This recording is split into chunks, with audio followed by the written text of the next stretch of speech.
हुकूमत अपनी जगह पर पुरएतमाद है, अपोजिशन को जलसों की इजाजत दे दी है, कानून तोड़ा तो कार्रवाई का कह दिया है। दूसरी तरफ अपोजिशन अपनी जगह पुरएतमाद है। मरियम नवाज साहबा कह रही हैं कि जनवरी से पहले ये हुकूमत जाएगी, जनवरी की नौबत नहीं आएगी। आज भी इंटरव्यू में उनकी तरफ से बात की गई है। वफाकी वज़ीर इत्तलात सेनेटर शिबली फराज साहब हमारे साथ मौजूद हैं। शिबली फराज साहब, बहुत शुक्रिया हमें शो में ज्वाइन करने के लिए। और साहब, आज इजलास हुआ और वज़ीर आज़म ने कहा कि खुलकर इनको करने दें प्रोटेस्ट। क्या बात हुई है, किस बुना पर यह फैसला किया गया है? क्योंकि पहले इत्तलात आ रही थी, पुलिस में भी बड़े तबादले हुए, 200 के करीब तबादले पंजाब में किए गए कि नहीं दी जाएगी इजाजत। क्या हुआ है अचानक?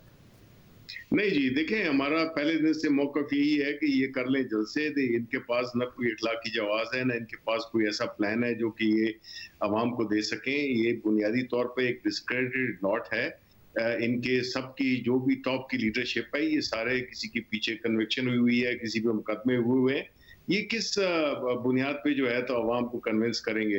तो हमें कोई परवाह नहीं है और ना हमें कोई ऐसी कोई फ़िक्र या डर है जिससे कि हम समझें कि ये कोई ऐसा वाक़या होने वाला है। तो ये करें, बिल्कुल करें, ज़रा बताएं अवाम को कि क्या है। मगर शिबली साहब, एक और भी आपका कॉन्फिडेंस है कि अवाम नहीं निकलेंगे। वज़ीर आज़म कह रहे हैं अवाम इनके साथ निकलेंगे नहीं, और अगर अवाम की बड़ी तादाद निकल गई तो, और गुजरावाला से इस बात का आगाज़ हो गया तो?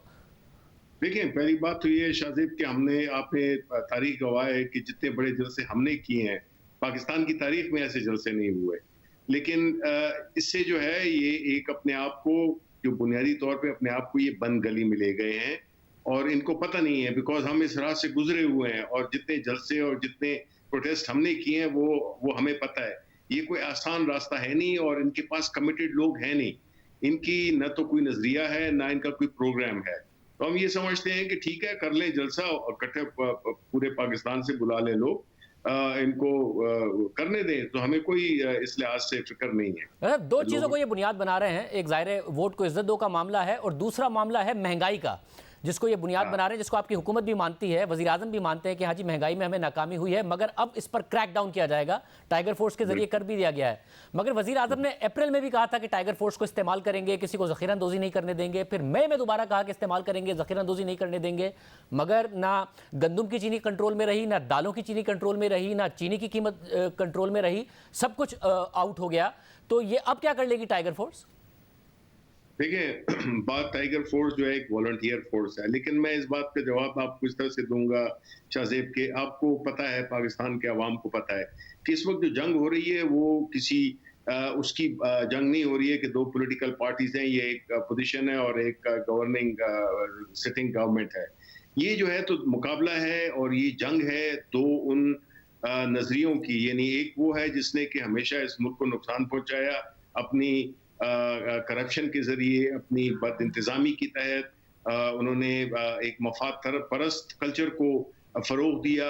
और ये जो आप महंगाई की बात कर रहे हैं, इसमें हम बिल्कुल मानते हैं कि इसमें महंगाई हुई है, लेकिन ये भी आपको देखना होगा कि कई ऐसी फोर्सेस हैं जो कि इस किस्म की हुकूमत, जो कि एक ट्रांसपेरेंट हो, ऑनेस्ट लीडरशिप हो। पहले तो ये होता था कि पीपल्स पार्टी की हुकूमत चली गई तो इनकी आ गई, इनकी चली गई तो पीपल्स पार्टी की आ गई। अब जो है तो ये दोनों अपने आप को बाहर महसूस करते हैं और उस वक्त उनका एक फिक्स मैच होता था।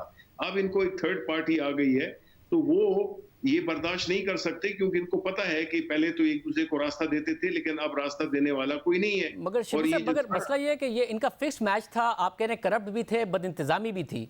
मगर चीनी 55 रुपए थी 5 साल, साथ में गंदम की कीमत आधी थी, यहाँ से दूसरी अशिया की कीमतें आधी थी, महंगाई इतनी नहीं थी, फूड इन्फ्लेशन जनवरी में 25% तक भी गई, अब भी 14-15% है।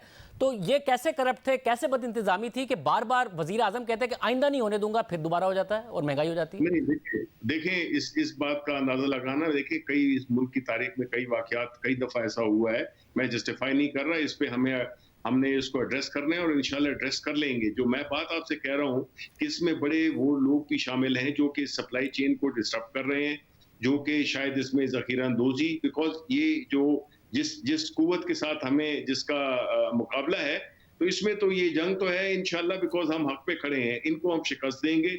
ये जितनी भी साजिशें कर लें। मगर शिबली फराज साहब, जैसे चीनी का मसला आपके पहले साल से पैदा हो गया, 40% जो चीनी प्रोड्यूस करते हैं पाकिस्तान में वो तो आपकी पार्टी में है, जहांगीर तरीन साहब, खुसरो खानदान। तो कौन ज़ख़ीरा-अंदोज़ी कर रहा है? 40% प्रोड्यूस करने वाले तो आप लोगों के साथ रहे पहले साल से, उस वक्त तरीन साहब भी साथ थे। देखें, लेकिन इमरान खान की तो ना कोई शुगर मिल्स हैं, लेकिन शहबाज शरीफ, नवाज शरीफ और जरदारी की हैं शुगर मिल्स हैं।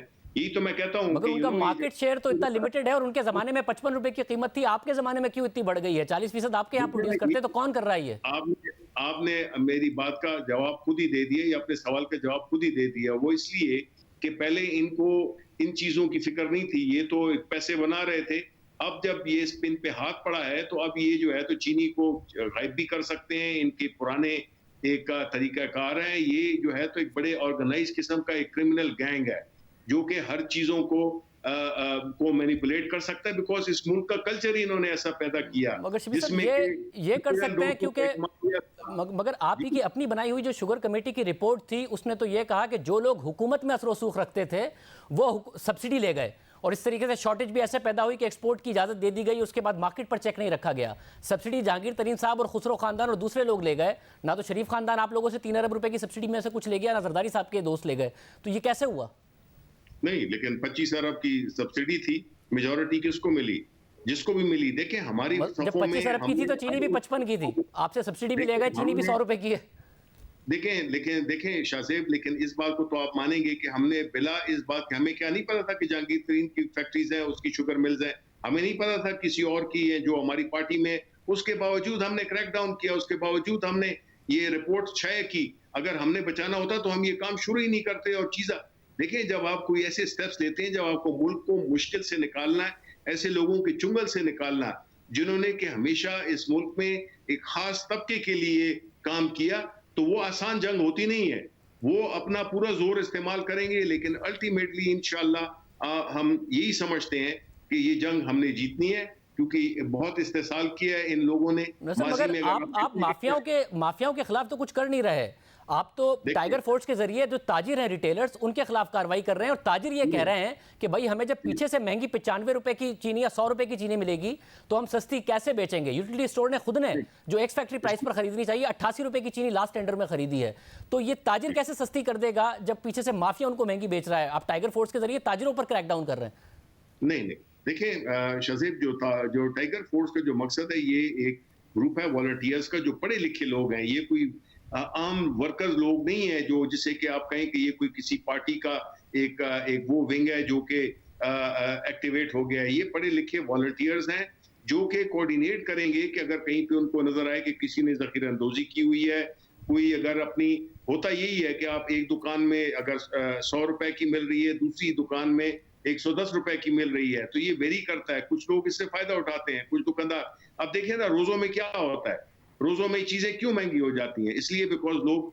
ज्यादा मुनाफा कमाना चाहते हैं। मगर शबीर साहब, ये क्या एतराफ नहीं है हुकूमत का अपने फेलियर का कि हम इंतजामी तौर पर कुछ कर नहीं सकते, इसलिए आप विजिलेंटिज्म को प्रमोट कर रहे हैं? जिस तरीके से ये टाइगर फोर्स को इस्तेमाल किया जा रहा है, इंतजामिया के जरिए हुकूमत को अपनी रिट इन्फोर्स करनी चाहिए, ना कि अपनी एक पोलिटिकल फोर्स के जरिए। नहीं, देखें, ये जो है ना, हमारे मुल्क में चूंकि वॉलंटियर्स का कल्चर रहा नहीं है, ये पहली दफा है कि पाकिस्तान में एक वॉलंटियरिज्म का कल्चर पैदा किया जा रहा है, जिसमें कि बुनियादी तौर पे वो इसका एक अपने जो डिस्ट्रिक्ट मैनेजमेंट है उसको वो उनके साथ कोऑर्डिनेशन करेंगे कि अगर कहीं पे कोई चीज नजर आ रही है, कोई ज्यादा नजर आ रही है, कोई महंगा बेच रहा है, तो उसको जो है तो वो रिपोर्ट करेंगे। और उनके पास न कोई इंतजामी पावर्स हैं, ना उनके पास कोई डंडे हैं, ना उनके पास कोई, ये वॉलंटियर्स हैं, पढ़े लिखे लोग हैं, इसमें डॉक्टर्स भी शामिल हैं, इसमें और टीचर्स भी शामिल हैं, इस किस्म के लोग। मगर चीज़ें कानून के तहत चलती हैं। मैं सिर्फ ये जानना चाह रहा हूँ शिबली फराज साहब कि फिर जो विजिलेंटिज्म है उससे नज़र आता है कि लोग अपने हाथ में कानून को लेना भी शुरू कर देते हैं जब उनके हाथ में पॉलिटिकल पावर होता है। चीज़ें कानून के तहत चलती हैं। जैसे आप जब ट्रैफिक का सिग्नल तोड़ेंगे तो जो पुलिस वाला है वो आपका चालान नहीं करेगा, ट्रैफिक पुलिस वाला ही आपका चालान करेगा। ये कानून के तहत चीज़ें हैं कि उसे पता है कि कैसे होगा। ये आप टाइगर फोर्स को, जी, टाइगर फोर्स बिल्कुल ना चालान करेगी, ना वो कोई ऐसे एडमिनिस्ट्रेटिव मेजर्स ले सकेगी, बिकॉज उनके पास मैंडेट नहीं है। ये बुनियादी तौर पे एक वो है जो कि लेट्स से कि अगर आपकी कोई इशू हो जाता है तो आपके ट्रैफिक का, आपकी मिसाल दी, तो लोग ट्रैफिक को रेगुलेट कर सकते हैं वॉलंटरी बेस पे, ये नहीं है कि वो चालान कर सकते हैं। तो ये एक वो है, वॉलंटियर्स का एक ग्रुप है जो कि बेसिकली हुकूमत और एडमिनिस्ट्रेशन के साथ ताउन करेगा कि उनको इंफॉर्मेशन दे, कहीं पे किसी जगह पे अगर कोई वो हो रही है तो वो रिपोर्ट करे अपने डिस्ट्रिक्ट मैनेजमेंट को। और साहब मुझे फिर साथ में ये बताइएगा, पहले जब आसिम सलीम बाजवा साहब ने इस्तीफा दिया, वज़ीर आज़म ने कबूल नहीं किया और कहा गया कि वज़ीर आज़म को जो उन्होंने एक्सप्लेनेशन दी है वो उन्होंने कबूल कर लिया और इस्तीफा लेने से मना कर दिया है। आज इस्तीफा कबूल कर लिया, क्या अपोजिशन के प्रेशर में आना शुरू हो गए हैं आप? नहीं नहीं नहीं नहीं, सवाल ही नहीं पैदा होता। ये देखिए, मुझे पता था कि आप यही कहेंगे। ये तो बुनियादी तौर पे देखें, उनका जो CPAC का जो रिस्पॉन्सिबिलिटी थी वो इतनी ज्यादा वो थी कि उन्होंने फैसला किया कि जी मुझे पूरा फोकस जो है तो वो उस पे करना चाहिए, CPAC पे करना चाहिए। तो इसमें you should not read between the lines. मगर जब उनका स्कैंडल आया तो उन्होंने उस वक्त भी ये फैसला कर लिया था, मगर वज़ीर आज़म नहीं माने थे। आज कैसे मान गए? नहीं, वो तो टाइमिंग की बात होती है। अब जो है तो हम समझते हैं कि वो उनकी बात में अगर वो इंसिस्ट कर रहे हैं इस्तीफा, तो फिर उसको दे देना चाहिए। मतलब है कि फॉरएवर तो किसी के इस्तीफे को नहीं रोका जा सकता। बहुत शुक्रिया, शिबली फराज साहब हमारे साथ मौजूद थे।